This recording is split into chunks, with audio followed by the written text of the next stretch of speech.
বলা না বলার জগতে আপনাকে স্বাগত জানাই। বলা না বলার জগতে আমরা মহাভারতের বিস্তৃত প্রায় বা অল্পশ্রুত গল্প আপনাদের সামনে তুলে ধরছি।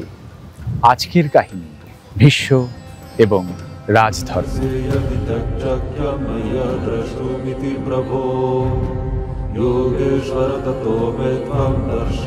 মহারাজ যুধিষ্ঠির তখন রাজা হয়েছেন কুরুক্ষেত্রের যুদ্ধের পরে, কিন্তু ভীষ্ম তখনও শরশয্যায় জীবিত। একদিন মহারাজ যুধিষ্ঠির কৃষ্ণের কাছে গিয়ে দেখলেন কৃষ্ণ কৌস্তভ মুনিকে বুকে ধরে তিনি ধ্যানস্থ হয়ে রয়েছেন। তখন যুধিষ্ঠির বললেন, কৃষ্ণ, কোনো কি সমস্যা আসন্ন যে কারণে তুমি ধ্যানরত? যদি আমাকে যোগ্য মনে করো বা তেমন গোপনীয় কিছু না হয় আমাকে তুমি বলতে পারো। কৃষ্ণ তখন বললেন, শরশয্যায় ভীষ্ম এখনো শায়িত, তিনি ধ্যানে আমায় স্মরণ করেছেন, তাই তার প্রতি আমার মনোযোগ চলে গিয়েছিল। তখন শ্রীকৃষ্ণ যুধিষ্ঠিরকে বলেন, এই পুরুষ শ্রেষ্ঠ ভীষ্ম এখনো পৃথিবীতে আছেন, তিনি চলে গেলে এই পৃথিবী চন্দ্রহীন রাত্রির মতো হবে, তাই তুমি এখনই তার কাছে গিয়ে তার জ্ঞানের ভাণ্ডার থেকে কিছু সংগ্রহ করো, যা তোমাকে তোমার রাজ্য পরিচালনা করতে সাহায্য করবে। যুধিষ্ঠির তখন বললেন যে, হে কৃষ্ণ, তোমাকে অগ্রবর্তী করে আমরা মহামতি ভীষ্মের কাছে যাই। তখন শ্রীকৃষ্ণ, সাত্যকী, সঞ্জয় সহ যুধিষ্ঠির রথে চড়ে ভীষ্মের কাছে গেলেন। সেখানে গিয়ে তারা দেখলেন অঘবতী নদীর তীরে শরশয্যায় ভীষ্ম শায়িত, আর সমস্ত মুনি ঋষিগণ তার চারপাশে বসে উপাসনায় রত। তখন শ্রীকৃষ্ণ ভীষ্মকে বললেন, হে মহামতি ভীষ্ম, আপনি চলে গেলে আপনার যে অধীত জ্ঞান ভাণ্ডার তা পৃথিবী থেকে লুপ্ত হয়ে যাবে। মহারাজ যুধিষ্ঠির এসেছেন, তিনি এখন রাজ্যের শাসনভার গ্রহণ করতে চলেছেন। আপনি আপনার জ্ঞান ভাণ্ডার থেকে তাকে কিছু সদুপদেশ দিন।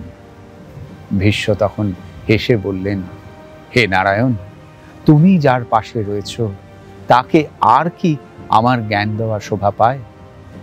শ্রীকৃষ্ণ তাকে বলেন, কিন্তু তোমার যে জ্ঞানের ভাণ্ডার রাজ্য শাসনের, তা যুধিষ্ঠিরের কাছে অমূল্য। শ্রীকৃষ্ণ আরও বললেন, পূজনীয় আত্মীয় স্বজন, বন্ধু বান্ধব, গুরুজন সকলকে হত্যা করে এই ভয়ঙ্কর কুরুক্ষেত্র যুদ্ধের শেষে যুধিষ্ঠির সিংহাসন লাভ করেছেন। তাই তিনি মানসিকভাবে অত্যন্ত আশঙ্কিত, অভিশাপের ভয়ে এবং যন্ত্রণায় কাতর। আপনি ওকে রাজধর্ম সম্পর্কে কিছু বলুন।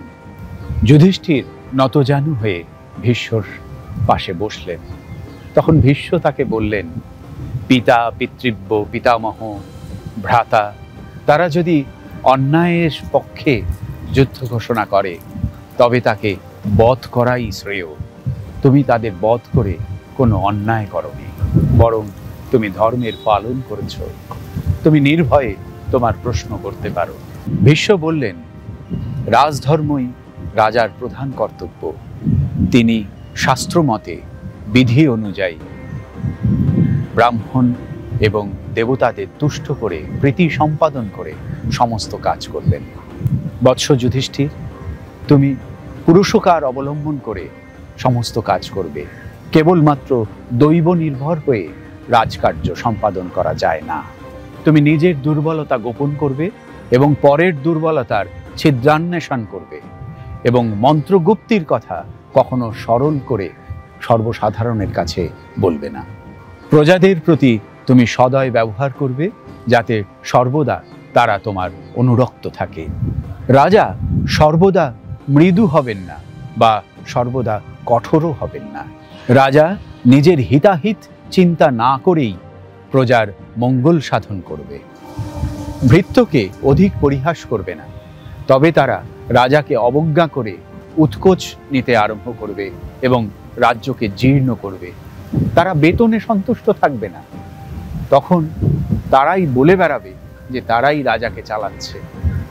ভীষ্ম আরও বলেন, কেউ যদি বিরুদ্ধাচরণ করে, সে মিত্র হোক বা গুরুজন হোক, সে রাজার বদ্ধ। কাউকে অধিক বিশ্বাস বা অবিশ্বাস করবে না। এত সব বলার পর ভীষ্ম শুক্রাচার্যের একটি শ্লোক উল্লেখ করলেন। তিনি বললেন, রাজানং প্রথমং বিন্দেত ততো ভার্যা ততো ধনম, রাজন্যস্যতি লোকস্য কুতো ভার্যা কুতো ধনম। রাজা না থাকলে ভার্যা বা ধনও থাকে না। এই বলার পর শ্রীকৃষ্ণ এবং অন্য সকলে সাধু সাধু করে ওঠেন। আমরা শুনলাম মহামতি ভীষ্ম ও রাজধর্মের কথা। বলা না বলার জগতে এমন নানা কাহিনীর হদিশ থাক। অনুগ্রহ করে চ্যানেলটি শেয়ার, লাইক এবং সাবস্ক্রাইব করুন।